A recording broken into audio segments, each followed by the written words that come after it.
Hello बच्चों, कैसे आप सब। मैं लाया हूँ आज आपके लिए कक्षा छठी का अर्धवार्षिक परीक्षा पेपर जो कि गणित विषय का है। तो इसके निर्देश हैं। बिना देरी के हम पेपर शुरू करते हैं। तो सही विकल्प चुनकर लिखिए। प्रश्न 1, लगातार 11 विषम संख्याओं का योग क्या होगा? तो वो होगा 121। सरल कोण का मान क्या होता है? 180 डिग्री। अंक 3 एक जीरो का उपयोग करके सबसे बड़ी 5 अंकों की संख्या, तो वो है 33310। बच्चों, अगर आपने अभी तक इस चैनल को सब्सक्राइब नहीं किया है तो प्लीज़ सब्सक्राइब करो और इस वीडियो को लाइक करो और अपने दोस्तों के साथ शेयर करो। अगला प्रश्न है, चित्र के रूप में प्रदर्शित डेटा को क्या कहा जाता है? तो वो है चित्रालेख। निम्न में से कौन एक सहअभाज्य संख्याओं का युग्म है? तो वह है 12 और 35। आयत का परिमाप 2 गुना लंबाई धन चौड़ाई। 3 अमरूदों का भार 1 किलोग्राम है। यदि वे लगभग समान आकार के हो तो प्रत्येक अमरूद का लगभग भार कितना होगा? तो 0.33 ग्राम। वृत्त के सभी बिंदु केंद्र से समान दूरी पर होते हैं। दो बिंदु को जोड़ने वाली सबसे छोटी दूरी सीधी रेखा दर्शाती है। गणित में पाए जाने वाले सबसे मौलिक पैटर्न में संख्या पैटर्न है। गणित का हमारे दैनिक जीवन में क्या उपयोग है? तो गणित का हमारे दैनिक जीवन में बहुत उपयोग है। जैसे कि गणित हमारे दैनिक जीवन में अंक गणना में मदद करता है। साथ ही हमारे सोचने समझने, समस्या हल करने और तार्किक निर्णय लेने में की जो क्षमता को बढ़ाता है। संख्या सिद्धांत किसे कहते हैं? तो गणित की वह शाखा जो संख्या को विशेष रूप से पूर्णांकों के गुणों और संबंधों का अध्ययन करती है। अब आता है रेखा और किरण की परिभाषा लिखिए और चित्र बनाइए। तो रेखा एक सीधी पथ है जो दोनों दिशाओं में अनंत तक फैली होती है, और किरण एक सीधी पथ है जिसका एक बिंदु निश्चित होता है लेकिन दूसरी ओर ही अनंत तक फैली होती है। दोनों के चित्र भी बना दिए हैं।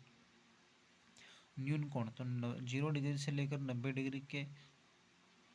डिग्री से कम का जो कोण होता है वो होता है न्यून कोण। और समकोण 90 डिग्री की कोण के माप को समकोण कहते हैं। प्रश्न 13, 4 संख्या लिखिए जिनके अंकों का योग 14 हो। तो देखिए 59, 77, 68 और 95, इन चारों को हमने यहाँ पे जोड़ के देखा तो 14 14 आ रहा है। तो ये जो 4 संख्या हो गई। फिर 1, 2, 3 अंकों का प्रयोग करते हुए पैलिंड्रोमिक संख्याएं लिखिए। तो भैया हमने पैलिंड्रोमिक संख्या यहाँ पे लिख दी है। आंकड़े किसे कहते हैं? तो आंकड़े जानकारी, तथ्य या संख्याएं हैं जिन्हें एकत्र किया जाता है, मापा जाता है और विश्लेषण किया जाता है। चित्रालेख किसे कहते हैं? तो चित्र के रूप में प्रदर्शित डेटा को चित्रालेख कहा जाता है। अगला प्रश्न, 310 और 410 के बीच आने वाली 40 के सभी गुणज ज्ञात कीजिए। तो वो है 320, 360 और 400। मैं कौन हूँ? मैं 40 से कम एक संख्या हूँ। मेरा एक गुणनखंड 7 है। मेरे अंकों का जोड़ 8 है। तो ये देखिए वो संख्या है 35। फिर आता है बच्चों आपका त्रिभुज की तीनों भुजाएं क्रमशः 4 सेंटीमीटर, 5 सेंटीमीटर, 7 सेंटीमीटर है। तो त्रिभुज का परिमाप ज्ञात करो। तो आपको पता है त्रिभुज के परिमाप का जो सूत्र है तीनों भुजाओं का योग। तो हमने तीनों को जोड़ दिया तो आया 16 सेंटीमीटर। अगला प्रश्न है 7/2 में कितनी पूर्ण संख्या है? तो जब हम इनको दशमलव में बदलेंगे तो इसका उत्तर आएगा 3.5, यानी कि 3 पूर्ण इकाइयाँ इसके अंदर है। फिर आता है बच्चों प्रश्न 17, 6 सेंटीमीटर और 4 सेंटीमीटर वाले एक आयत की रचना कीजिए। इस रचना के बाद जांच कीजिए कि क्या ये आयत के गुणों को संतुष्ट करता है। तो ये वाला मैंने नहीं किया, मैंने नीचे वाला किया है। 1, 3, 6, 10, 15 त्रिभुजाकार संख्या क्यों कहलाती है और 1, 4, 9, 16, 25 वर्ग संख्या क्यों कहलाती है? तो भैया ये त्रिभुजाकार संख्या इसलिए कहलाती है क्योंकि इनके बराबर बिंदुओं को समबाहु त्रिभुज के आकार में व्यवस्थित कर सकते हैं। और ये वर्ग संख्या इसलिए कहलाती है क्योंकि ये पूर्ण वर्ग है और इनको वर्ग के आकार में व्यवस्थित कर सकते हैं। अब यहाँ पे मैंने बिंदुओं 5 बिंदु बता दिए कौन कौन से, जो ब्लैक ब्लैक डॉट है बच्चों, ये 5 बिंदु हो गए। 4 किरणें हो गई, OB, OC, OD, OE। एक रेखा हो गई आपकी, या तो BD बोल दो या DB। फिर 5 रेखाखंड भी हो गए आपके।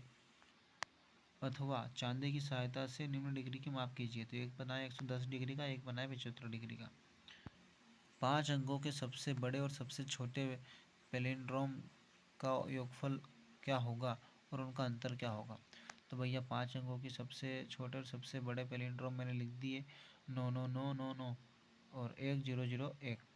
इनको हमने जब योग किया तो योग आया हमारा 110000 और अंतर आया 8998। अगला है अथवा में 40 से 70 तक की सभी संख्याओं के अंकों का योगफल ज्ञात करो। तो भैया 40, 41, 42 से लेके हमने उन 70 सभी संख्याओं को जोड़ा तो हमारा योगफल आया 371। उभयनिष्ठ गुणनखंड ज्ञात कीजिए। तो भैया हमने यहाँ पे 20 और 26 का 1 2 4 5 10 20, 28 का 1 2 4 7 14 28, 35 का 1 5 7 35 और 50 का 1 2 5 10 25 50। तो 20 और 28 का उभयनिष्ठ आया 1 2 4 और 35 और 50 का उभयनिष्ठ आया 1 5। प्रश्न 21वां ये मैंने हल कर दिया है। प्रश्न 22वां भी मैंने हल कर दिया है। प्रश्न 23वां आप स्वयं हल करोगे, अथवा वाला भी आप स्वयं हल करोगे। 24वां मैंने यहाँ पे हल कर दिया है बच्चों। 25वां भी मैंने हल कर दिया है।